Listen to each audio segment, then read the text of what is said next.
যত নর্থ সিকিমের দিকে যাচ্ছি তত উঁচু উঁচু পাহাড়ের পরিমাণ বেড়ে যাচ্ছে। দেখো এই হচ্ছে তিস্তা বয়ে আসছে লাচুং লাচিংয়ের সাইড থেকে। পুরো একদম চকলেট, ডার্ক চকলেট। খাবার দাবার খেয়ে চকলেট কেক পেস্ট্রির ওপর দিয়ে ফিস্টেল করতে করতে করতে করতে এসে পৌঁছলাম গিরতে পড়তে গিরতে।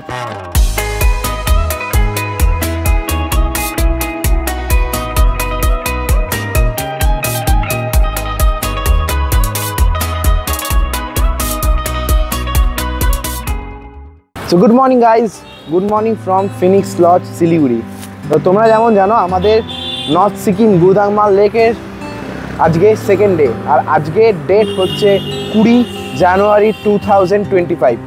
আমরা মোটামুটি সবাই রেডি আর বাইক ফাইক লোড করে নিয়েছি। দেখো এই হচ্ছে আমার বাইক, আর বাকি বাইকগুলো সব ভিতরে রাখা আছে। তো এক এক করে দেখিয়ে দিই। তোমাদের কালকে অলরেডি দেখিয়েছি লাইন আপ, আর কিছু বাইক আজকে অ্যাড হয়েছে অলরেডি। আরও কিছুজন আসছে মালদা থেকে, তারা এখনও এসে পৌঁছায়নি বিশেষ কিছু কারণে। তো আজকে আমাদের প্ল্যান আছে ডাইরেক্ট মাঙ্গান চলে যাওয়ার।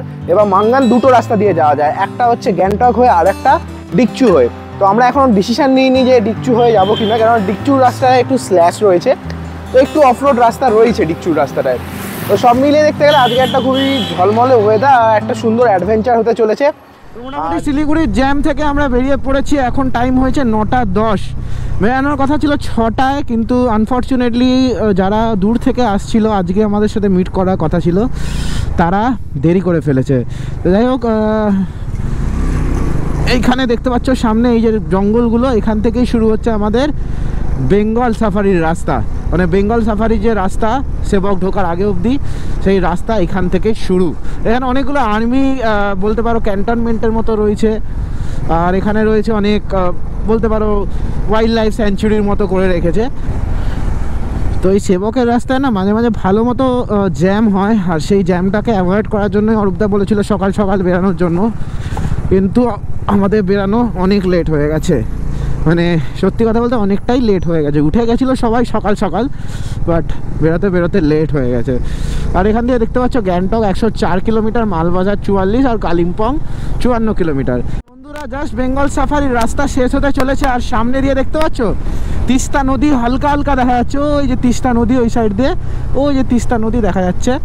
আর এই যে হচ্ছে আমাদের পাহাড়।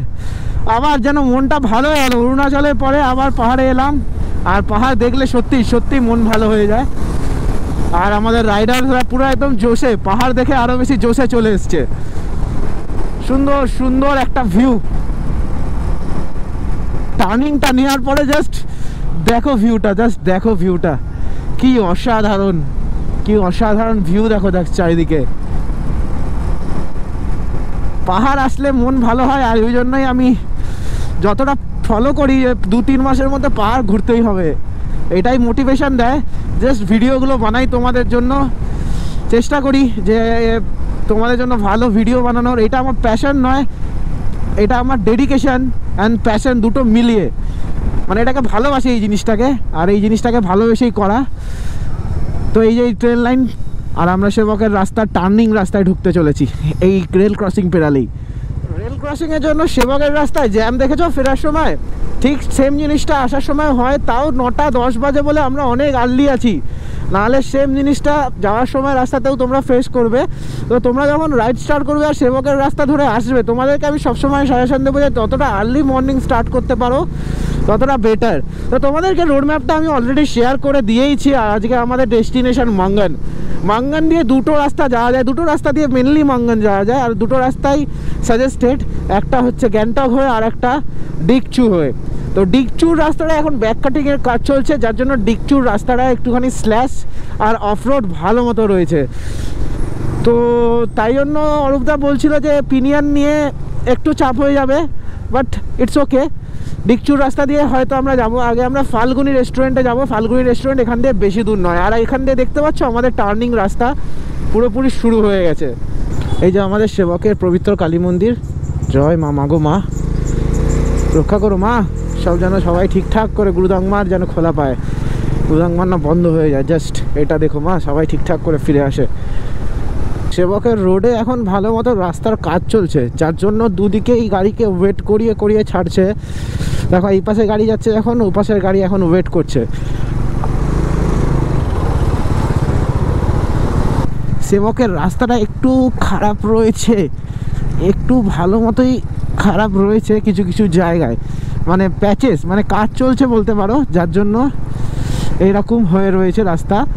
তারপরে আবার NH10 অনেকটা চওড়া করার কথা ছিল, সেটা জানি না এখন কতটা কি কাজ চলছে। মোটামুটি যাই হোক, আমরা আমাদের রাইড এনজয় করছি। আর ডান দিক দিয়ে দেখো তিস্তা নদী, তিস্তা নদী সুন্দরভাবে একদম বয়ে চলেছে এখন।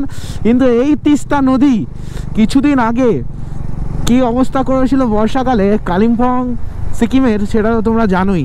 মানে যখন ওই 2023 সালে ডিজাস্টার এসেছিল চুংথাংয়ে, যখন ওই ক্লাউড ব্রাস্ট হওয়ার জন্য বাঁধ ভেঙে গেছিলো, তিস্তা নদীর উপরে দেওয়া বাঁধ, আর তার জন্য যে বন্যাটা হয়েছিল সেই সময়ের অবস্থা সত্যি, তার জন্যই নর্থ সিকিম 2 বছর ধরে বন্ধ ছিল। আর 2 বছর পর ওপেন হয়েছে নর্থ সিকিম।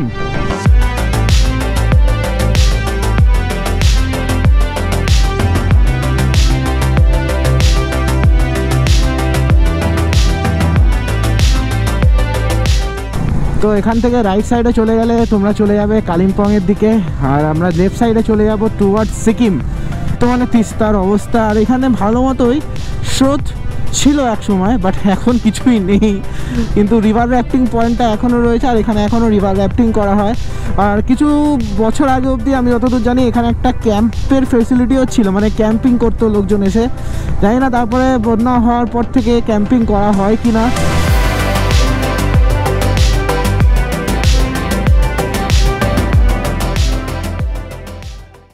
ভিউ পয়েন্ট ছিল, যে তিস্তা ভিউ পয়েন্ট দিয়ে একটু ড্রোন উড়ালাম আর কিছু ফটোগ্রাফি আমরা করে নিলাম। তো আমাদের টার্গেট হচ্ছে রংপো যাওয়ার। রংপো গিয়ে আমরা ব্রেকফাস্ট করব। অরূপ দ্বারা অনেকটা এগিয়ে গেছে, ওরা ওইখানে গিয়েই একবারে ব্রেক নিয়েছে, আর এখানে আমরা একটু ফটোগ্রাফি সিজন চলছিল। তো চলো, মেল্লি বাজার সামনে রয়েছে, এবার এখান থেকে রংপো একটু টেনে বেরাতে হবে, কারণ সবাই এগিয়ে পড়েছে। আমি ড্রোনের ব্যাগ গুছিয়ে যেতে যেতে একটু সময় লেগে গেছে।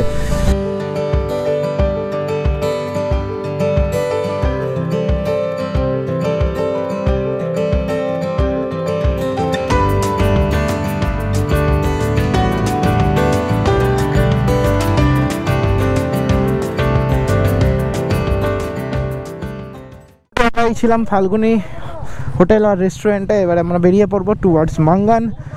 আর আমাদের ভিডিওগ্রাফার সিটদাও পুরোপুরি রেডি আমাদের ভিডিও করার জন্য।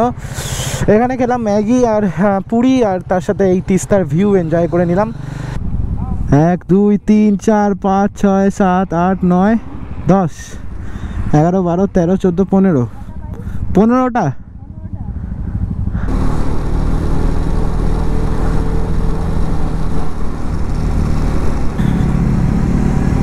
তো আমরা এখন আপাতত চলে এসেছি রংপো আমরা ঢুকে গেছি। আর এইখানে ব্রিজ ক্রস করলেই তোমরা ঢুকে পড়বে সিকিম। তো এইখানের ভিউটা দেখো, চারিদিকে একটা পাহাড়ের সুন্দর ভ্যালি রয়েছে, আর তার মাঝখান দিয়ে তিস্তা নদী বয়ে চলেছে, আর এপাশে পুরো রংপো শহরটা, আর সুন্দর গাছপালা রয়েছে এখানে। তো সুন্দর সুন্দর লাগছে, একটা বাইকের র্যালি যাচ্ছে, আর সামনে এরকম পাহাড় আর এরকম bridge. We are entering Sikkim, just we are about to enter Sikkim. So we have entered Sikkim. We have entered Sikkim. সিকিমে ঢুকে গেছি, আর তার সাথে সাথে এবার NH10 এর রাস্তার পরিবর্তন তোমরা দেখতে শুরু করবে। মানে আমার কাছে এটা সবচেয়ে বেশি ইম্পর্টেন্ট লাগছে যে আমরা কেউ কাউকে চিনতাম না, জাস্ট কিছুদিন আগে হোয়াটসঅ্যাপে সবার সঙ্গে সবার পরিচয় হয়েছে, আর আজকে এসে সবাই একে অপরের সাথে কোপ আপ করে রাইড করছে। একে অপরের ভিতরে এই আন্ডারস্ট্যান্ডিং, একে অপরের ভিতরে এই বোঝাবুঝিটা যে কখন থামতে হবে, কখন দাঁড়াতে হবে, কখন একটু স্পিডে টানতে হবে গাড়ি, সব কিছুই এটা সত্যিই এটা একটা আলাদাই লেভেলের ব্যাপার। কী বলছো বন্ধুরা? আর সোলো রাইড তো আমি করি, অথবা কোনো পিনিয়নকে নিয়ে একা বাইক নিয়ে রাইড তো করি, তোমরা দেখেওছো সেটা। বাট এই গ্রুপের রাইডটা না সত্যি খুব ভালো লাগলো আমার, আর ভালো লাগবেও নেক্সট কয়েকটা দিন ধরে। এখনও আমাদের প্ল্যান আছে লাচেং অনেক প্ল্যান রয়েছে, তোমরা তো থাকছোই, পুরো সিরিজটা দেখছোই, তো পুরো সিরিজটা দেখে যাও অবশ্যই। তো জাস্ট এখানের অবস্থাটা দেখো, গোটা পাহাড়টায় ব্যাক কাটিংয়ের কাজ চলছে, মানে পাহাড়ের পাথরগুলো পুরো ঝুলছে, আর গোটা রাস্তাটায় স্ল্যাশ পড়ে আছে পুরো একদম। ডিকচুর রাস্তা একটু আধটু খারাপ, একটু আধটু ভালো মতোই খারাপ রয়েছে কিছু কিছু জায়গায়। কি হলো? কে? তো স্ল্যাশে কৌস্তবদার এক্সপালসের চাকা স্লিপ করে কৌস্তবদা পড়ে গেছিলো। তো মাঝে মাঝেই ভালো মতো স্ল্যাশ রয়েছে, আর সেই স্ল্যাশগুলোকে অ্যাভয়েড করেই যেতে হবে। বাট কৌস্তবদার কোনো রকমের চাকা স্লিপ করে গেছে, স্লিপ করে পড়ে গেছিলো কৌস্তবদা।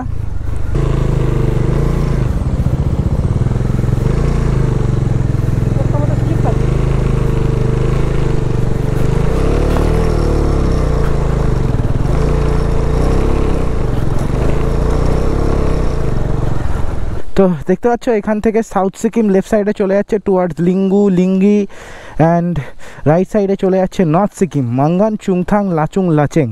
তো আমরা রাইট সাইডে নেব, আর এখান থেকে স্ল্যাশ আরও পরিমাণে বাড়বে। भैया इसका रास्ता कैसा है? अच्छा मिट्टी है ना? দেখছো এখানে কাদা, মানে কাদার পরিমাণ কতটা বেশি।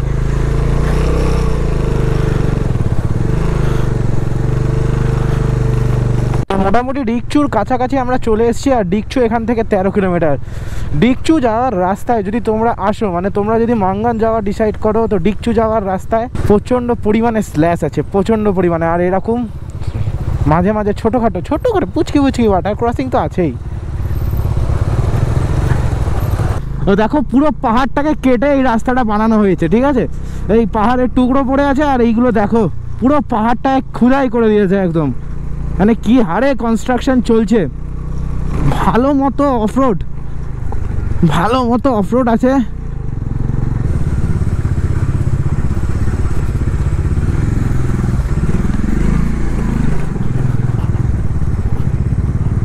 পুরো একদম চকলেট, ডার্ক চকলেট দেখতে পাচ্ছ গাইস, একদম চকলেট ক্যাডবেরি ডেয়ারি মিল্ক। কি রাস্তা, ও বাবা, কাকা তো ফাটিয়ে আসছে, কাকা পাউডার মাখিয়ে দিয়ে চলে গেল কাকা আমাকে। ও ভাই কি রাস্তা গাইস, মজা আসছে। বলো বলো, এই দেখো এবার ডার্ক চকলেট, ডার্ক চকলেট। পুরো রাস্তাটাই অফরোড ডিকচু অবধি, তারপরে আবার নাকি ভালো আছে, তারপরে আবার খারাপ। নর্থ সিকিমের পুরো রাস্তাই খারাপ। এইখানের রাস্তাটা দেখো পুরো ভেঙে ধসে গেছে, লেফট সাইডটা দেখেছো কিছু নেই, শুধু নিচ দিয়ে তিস্তা বইছে। যদি একবার তোমাদের লেফট সাইডটা দেখাই, ওই যে নিচ দিয়ে দেখছো এগুলো হচ্ছে সব তিস্তা নদী, তিস্তা নদী বইছে। আর এই পুরো পাহাড়টা ভেঙে গেছে, আর এই পুরো পাহাড়টা ভেঙে পড়েছে। জাস্ট ডিজাস্টার, মানে প্রপার ডিজাস্টার যেটাকে বলে।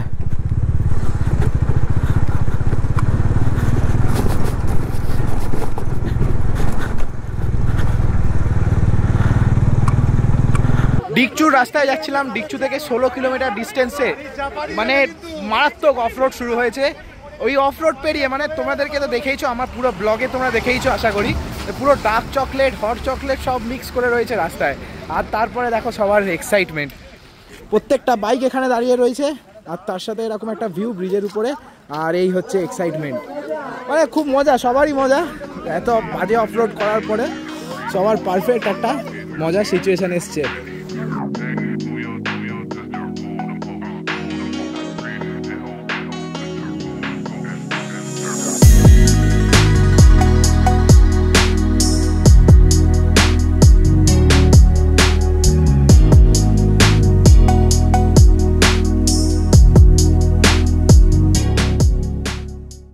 দিকের ভিউটা দেখো গাইস, তিস্তা একদম বয়ে আসছে। আর তিস্তা এখানে যখন বন্যা হয়েছিল কতটা খরস্রোতা হয়েছিল, কত পাথর টেনে এনেছে দেখো জাস্ট। আর সূর্যের আলোটা এতটা অবধি পড়ছে, ওই পাশের পোর্শনটা পুরো এঁকে বেঁকে তিস্তা ফিরে আসছে। দারুণ দারুণ লাগছে, দারুণ ভিউ, অসাধারণ ভিউ। চলো বেরিয়ে যাই এবার এখান থেকে। ওহ কি সুন্দর একটা ভিউ, অপূর্ব একটা ভিউ, অপূর্ব অপূর্ব।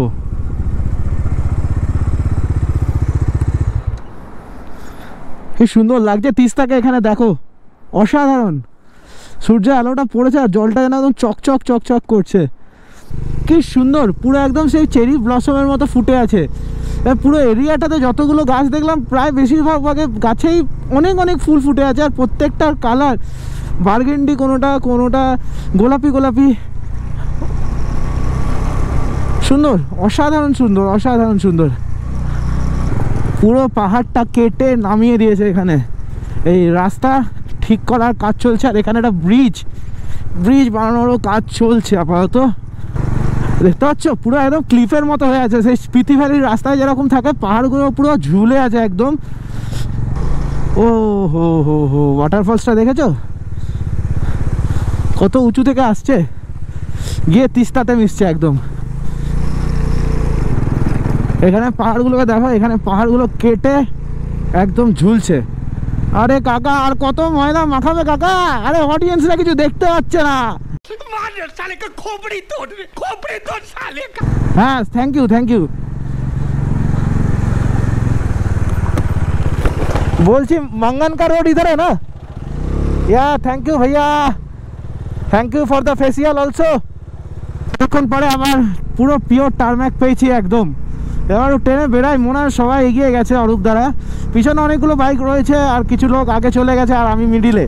যত নর্থ সিকিমের দিকে যাচ্ছি তত উঁচু উঁচু পাহাড়ের পরিমাণ বেড়ে যাচ্ছে। দেখো যদি তোমরা দেখতে পাও ওই পাশের পাহাড়গুলোকে, খুব সুন্দর লাগছে।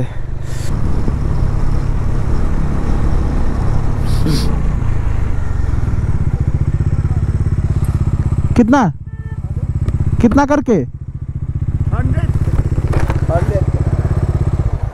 100 ভদ্রলোককে দেখে খুব কষ্ট হলো, ঠিকঠাক করে তিনি কথা বলতেও পারেন না, আর একটুখানি বলতে পারো যে একটুখানি ফিজিক্যালি চ্যালেঞ্জডও রয়েছেন, তো একটু কষ্ট হলো, তার কাছ থেকে একটু কমলা লেবু নিয়ে নিলাম। এই নর্থ সিকিমে প্রায় 2 বছর ধরে নর্থ সিকিম বন্ধ ছিল, যার কারণে নর্থ সিকিমে অনেক ট্যুরিস্ট এই 2 বছর আসতে পারেনি। এটাই এদের মেন ব্যবসা, এই ব্যবসাতে যদি বাধা পড়ে তাহলে এরা যাবে কোথায়? তাই একটুখানি ছোটোখাটো হেল্প। দেখতে দেখতে আমরা অনেকটাই উপরে চলে এসেছি, দেখতে পাচ্ছ একদম তিস্তাকে ছোট দেখাচ্ছে এখান থেকে। मंगन এর থেকে আরেকটু অল্টিটিউডে, আর তারপরে তো লাচুং লাচেং আরও বেশি অল্টিটিউডে। গুরুদাংমারের হাইট তোমরা তো জানোই 17,200, আই গেস 200 না 400, 17,200 ফিট।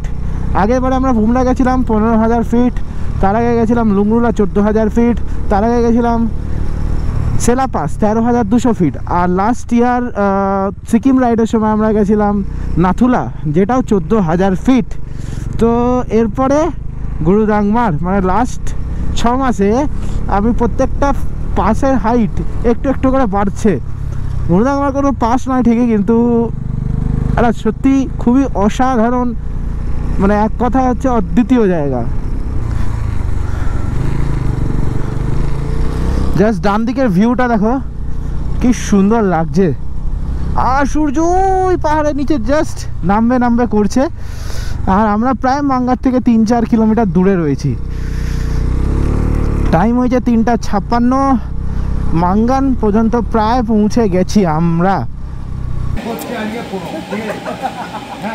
সবাই ওর ওখানে ভাড়া করেছে, বড়টা ভাড়া 500 টাকা, ছোটোটা ভাড়া 250 টাকা, সেই অনুযায়ী ভাড়া মোটামুটি গ্যাংটক মানে এই ট্যুরের তেলের খরচ উঠে যাবে। তো এই মুহূর্তে আমরা চলে এসেছি मंगन, আর রয়েছি मंगल পেট্রোল পাম্পের ঠিক পাশে, আর এই পাশেই চলে গেলে मंगन মানে লেখাই আছে দেখো मंगन পঞ্চায়েত। তো আজকে আমাদের প্রায় 16টা মতো বাইক হয়েছে, সকালে আরও 2টো রাইডার জয়েন করেছে যেমন তোমাদের বললাম, তার মধ্যে ছিল প্রণবদা, আর প্রণবদার গাড়িতে ক্লাসিক 350-তে রয়েছে লাদাখ ক্যারিয়ার, আর লাদাখ ক্যারিয়ারে আমরা সবাই 5 লিটার করে একটা জারিক্যান ঢুকিয়ে দিয়েছি। তো প্রণবদার গাড়ি তো তোমরা দেখেইছো কেমন লোডেড হয়ে গেছে। তো সব মিলিয়ে বলতে গেলে আজকে খুব সুন্দর একটা অফরোড রাইড হয়েছে। এই मंगन জাস্ট পৌঁছালাম, আর আমরা এই হোটেলটাতে আমরা যে গেলে লাঞ্চ করব। লাঞ্চ বলতে পারো না, কেননা অলরেডি এখন 4:30 বেজে গেছে, আর मंगन আর এখন সব কটা গাড়ি এখানে তেল ভরছে, এখন তেল ভরছে। কারণ আমাদের লাচুং লাচেংয়ে কোনো তেল ভরার ব্যবস্থা নেই, প্রত্যেকটা গাড়ি এখানে তেল ভরছে। তো অনিকেত দা কেমন লাগলো আজকের অফরোড? মারাত্মক। খাবার দাবার খেয়ে চকলেট কেক পেস্ট্রির ওপর দিয়ে ফিস্টেল করতে করতে করতে করতে এসে পৌঁছলাম। গিরতে পড়তে এই অফরোডটা না হলে কি মজা হতো এই রাইডটার, বলো? আমাদের অ্যাকচুয়ালি ঘুম পাচ্ছিল খেয়ে দে, মানে আমরা একটু বেশি খেয়ে ফেলেছিলাম তখন ম্যাগি ফ্যাগি, কিন্তু তারপর থেকে যখন অফরোডটা এলো সত্যি মাইন্ডটা ছেড়ে ডবল ব্রেকফাস্ট হজম করে দিচ্ছে এই off-road। একদম একদম সত্যি দারুণ দারুণ মজা হয়েছে। আর মাঙ্গান পৌঁছে গেছি, আর কালকে আরো ভালো অফরোড হতে চলেছে। তো চলো এটা না হলে আর গুরুদংমার ট্রিপ হচ্ছে নাকি, অ্যাডভেঞ্চার যখন হবে অ্যাডভেঞ্চার 10x হবে একদম।